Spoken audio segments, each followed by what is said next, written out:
All right, hey, welcome to this episode of Fight Outnumbered and Win. I'm here with the mighty Major John Howell. What I've asked him to do is he's been to NTC. He's had a lot of really meaningful experiences. So in this episode, I want him to describe how NTC went for him and what we can learn from it. So Yes, sir. I'll turn it over to you. All right, sir. Thank you for having me on. Yeah. Once again, always great to be here. So today I want to talk about the National Trainimg Center because it is something I've been to it twice as an RTU, once as an OC, and as a PL I didn't get an infantry deployment, so that's basically where I fought and learned, as an infantry lieutenant. And it really shaped me, and I'll tell you the thing that shaped me the most, it wasn't when we were out there kicking ass, which happens, it's not like you just go there and lose the entire time. The goal is to win.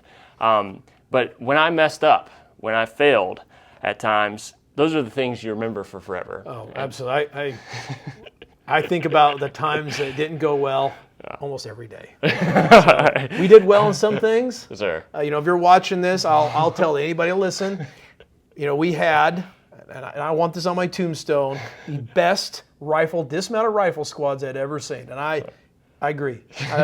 But all the mistakes I made, I lived those ones as well. So. Yes, sir. And in some ways, I think you learn more from that than you did when you win, even though winning feels a lot better. But the specific story I want to talk about, when I was a lieutenant, lights are back on, when I was a lieutenant back in 2015. So to kind of set the stage, I'm all about atmospherics and historics. I think it's important. So I'd been a PL for about a year. And interesting time as a year. I had done platoon live fires, company live fires, and really up until going to the NTC, doing well. Like I knew I was either number one or number two PL. Had a good shot. I'd already been told I was going to be the mortar PL, so at this point I was arrogant and cocky. Didn't have the strongest platoon sergeant. He was an E6. I had really great squad leaders. But a couple of things that happened that kind of impacted my National Trainimg Center experience. My best squad leader, he's a Green Beret now, E8, he went to a school, ALC, so he was not there for my National Trainimg Center. And I realized, man, that guy did a lot for me, Still had very good senior other squad leaders, and my platoon sergeant didn't even go out to the box with us. He bowed out right before, rolled his ankle, and went back to the rear. That was kind of a benefit in some ways, but in other ways it's like I had to have a E6 step up to be a platoon sergeant. I had not done the job before, so kind of set the tone for the NTC rotation. So the specific example I'm going to talk to you about is the second battle period. So we had our first battle period, we had been arrayed to the west, and we had been in a defense kind of in this I forget what the cereal bowl cave in a defense. Stayed up all night. It went okay, but little sleep. And the next morning we pitched our order and we rapidly moved to north of Tifert City. And my platoon was tasked with grabbing Hill 780. And I remember thinking back to my planning. I pitched my order, and back briefed it to my company commander, but I didn't really study the terrain, what I was going to be on. And I was more just concerned of how do I cross all this open area and get here, and then we'll just take care of that. So it was rushed TLPs for sure, kind of just going through the motions. But we rapidly moved out, awesome, moving into this big area. And we end up at 780, just past Moose Gardens. And how the company was arrayed, my platoon was with Hill 780. We were tasked to get out, dismount, push out the dismounts, and clear this, and then secure it, and kind of have observation of that space in between Tifert City and Hill 780. My sister platoons, first platoon was here at Moose Gardens, and then our third platoon was over here at Chod Hill, however they say it, all right? We called it Chode Hill during the rotation. But I was on here at Hill 780, and we got up on the terrain, and starting off, going great. I established my security before we pushed out and, patrolled over the terrain looking for the enemy. I had a gun team with rear security. We hid the strikers kind of around this smaller hill just northwest of 780. It was starting great. And the whole time we're walking around patrolling, trying to figure out where their enemy is, we couldn't find him. And this went on for several hours. It was kind of like a dull moment. And had comms with my commander. It was a little bit of an issue because I was not in the striker. I was dismounted, had to flip frequencies from the platoon to the company net. I wish I would have had a second ASIP with me. Things like that would have helped so much. But we're waiting. And during that time period, I was like, you know what, I'm going to clap. I'm kind of worried about those two guys in rear security. I did leave them a Gotwell, but I'm going to bring them up. And we basically established a platoon all facing south towards Tiferet City. So this is where it gets fun. From Tiferet City, there were about three or four LMTVs that started moving north. And I hear my company commander, and he was a good one. He's an armor guy, Captain Sean Scott, now a lieutenant colonel, about to take battalion command at Fort Carson. He's like, don't let those LMTVs pass this point. And the other platoon from Moose Gardens kind of moved in to stop that. And I'm over here, and we're getting ready to light them up. We're thinking this is going to be great, and it's starting about to kick off. At that same time, like immediately, where I'm super distracted to these LMTVs, I hear safety kill, and it was the OP4. They were on that hill. They had moved. Probably from not far from where we were. They snuck up on us, and this is during the middle of the day. Most of them were out of shape.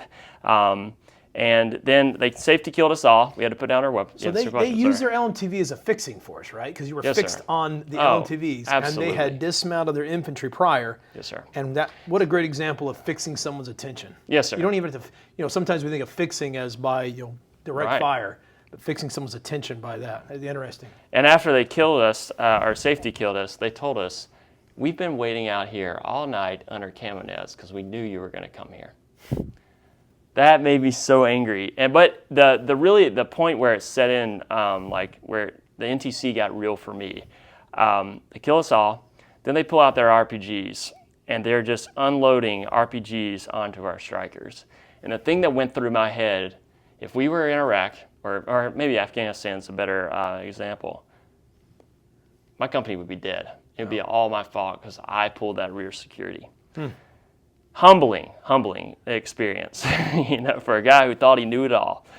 So anyways, they wipe out my platoon. The battle period ends. We move into suspension of the battlefield effects, or SOBI. And I was left out there. I found out, too, that PLs at that time could not die. They had to stay alive, or at least that's what my company commander told me. And I had two other guys that stayed out there with me. And we basically put the two other platoons, and up here on Hill 780, and I went with two of my guys down to a smaller OP just off of 780. We had a javelin, and we were kind of going to be an OP in the eyes and ears for the company up on Hill 780. Well, we're down there, we're all exhausted, and I had the brilliant idea. I was like, hey, we should sleep. One of us stay awake, monitor the radio.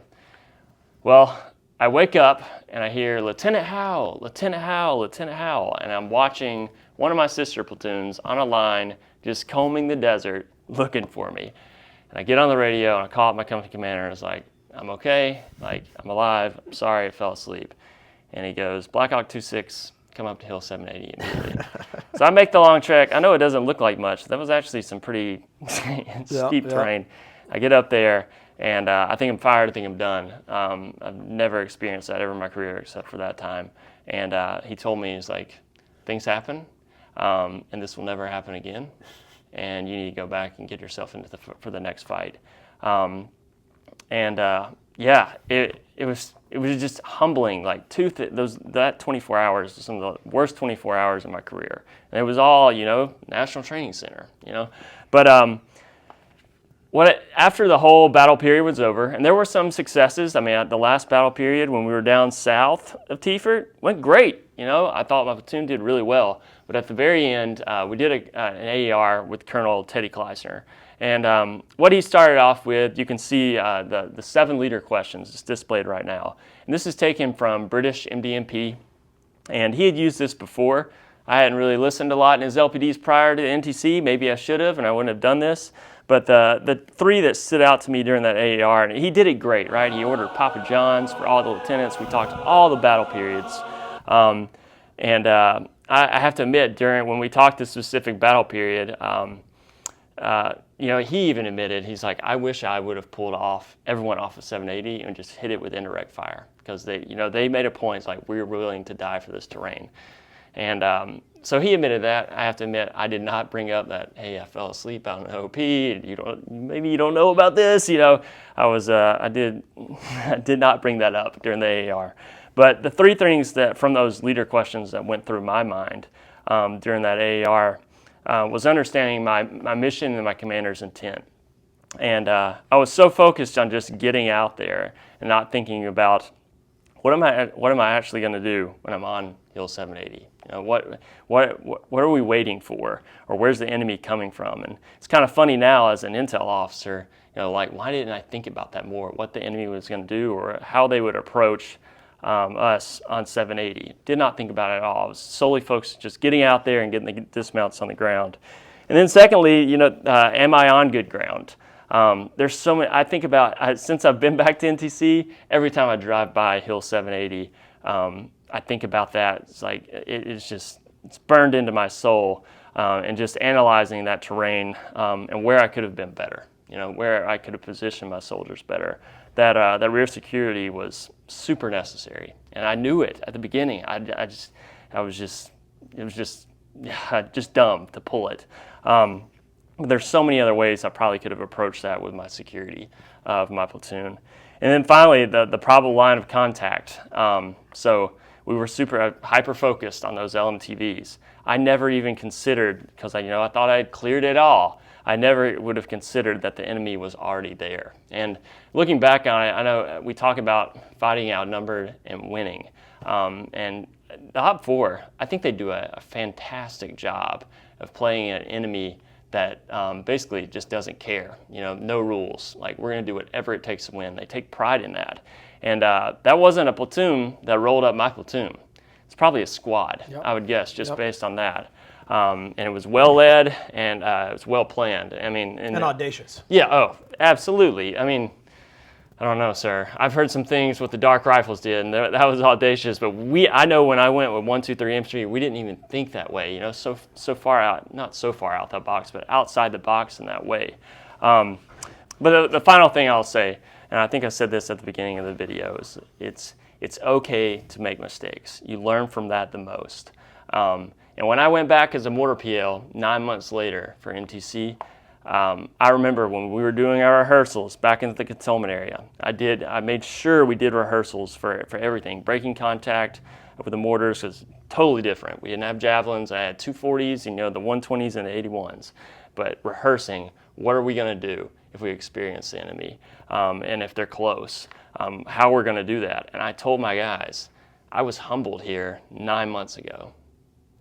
And some of them are like, no way. It's like, absolutely, man. Like, I got rocked on Hill 780, but it helped my platoon. And just kind of an example of that, when I went back to NTC the second time, our last final battle period before the live fires, we were over here in this area just north of Serial Bowl Cave, and the OPFOR came up to our rear with the mortar platoon. And it was awesome because I was so glad we had rehearsed that. Because my rear vehicle reported it. And I was like, turn the 240s, fire them all, and let's roll. And our striker might have drifted, but it was, I'm calling out the battalions like, hey, I'm running from the enemy. I can't take him on this point where we're doing what we can, we're throwing smoke, but it was awesome. And all of that came from my experience on Hill 780. That's great. And making mistakes. So that's my NTC story. And when we go back to NTC, sir, hopefully I'm back in the brigade. Who knows? I probably will tell it to some lieutenants then. And it will also definitely make me have patience with subordinates as well, as we are learning while we do this. Oh, that's great. And I appreciate that. I learned a lot from that. There's this old adage that says, winning deceives, yes, sir. Defeat educates. Yes, sir. And, sometimes you win and you won out of luck. Right. Or you won out of, but when you lose, it's not a loss as long as it educates you. Yes, sir. And I'd offer those watching, and I hope, for platoon leaders, company commanders, you watch this, and then you think about, again, you got to think about what I took from this is, really analyzing the terrain. You really need to think about, when you do what it means when you rush, the 1/3, 2/3 rule, what you take when you take up all the planning to yourself and you give nothing to your subordinates. Now you cause them to rush. Right. And lastly, I always think about all the friction that you encountered. Remember, your adversaries haven't all the same friction. Yes, sir. Right? Yeah. They get lost. Their radios go dead. They are disoriented. They have to go through, or all of that is going through. And that's why I think it's important, you said it, is to see the situation first from your enemy's point of view. I call that the red lens. So the red lens means before you start, you put on the enemy's glasses, those red lens, and you see your situation from the enemy's point of view.